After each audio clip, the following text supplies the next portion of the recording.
समृद्धी महामार्ग महाराष्ट्राची भाग्यरेषा। पण इथेच घडली एक अशी घटना जी ऐकून तुमच्या अंगावर काटा येईल। रविवारची दुपार 12:30च्या सुमारास वर्धा जिल्ह्यातून जाणाऱ्या या महामार्गावरून एक ट्रक भरधाव वेगात नागपूरच्या दिशेने धावत होता। पहिल्या नजरेत काहीच वेगळं वाटलं नाही, पण काही सेकंदातच पोलिसांच्या नजरेस आला तो ट्रक। त्यांच्या हालचाली संशयास्पद होत्या। पोलिसांनी त्याला थांबवण्याचा प्रयत्न केला, पण थांबायचं तर सोडाच, तो ट्रक आणखीन वेगाने पळू लागला।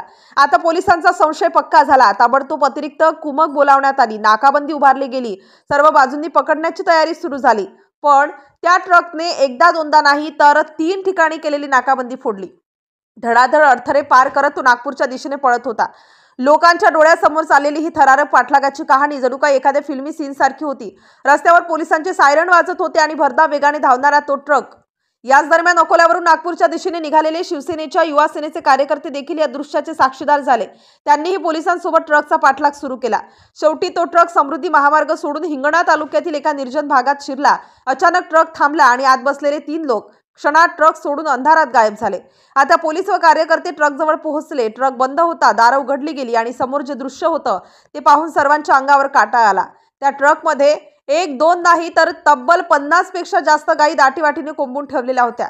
श्वास घ्यायलाही जागा नव्हती। त्यांच्या पायांना बांधून टाकलं होतं। त्यांचे डोळे भीतीने फाटलेले होते।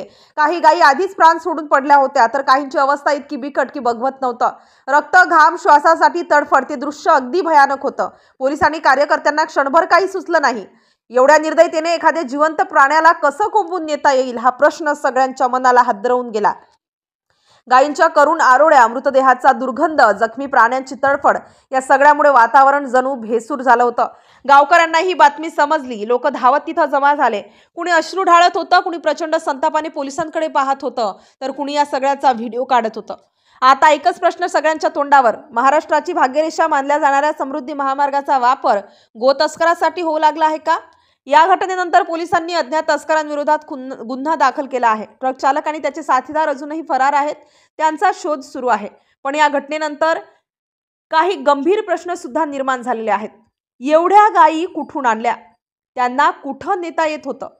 यामागे अजून कोणते मोठे रॅकेट आहे का? समृद्धी महामार्गाचा वापर आता बेकायदेशीर कारवायांसाठी होतो आहे का? त्या गायींना कुठं नेलं जात होतं? या प्रश्नांची उत्तरं अजूनही अंधारात आहेत। पण इतकं मात्र खरं की या घटनेने सगळ्यांचा थरकाप उडवला आहे।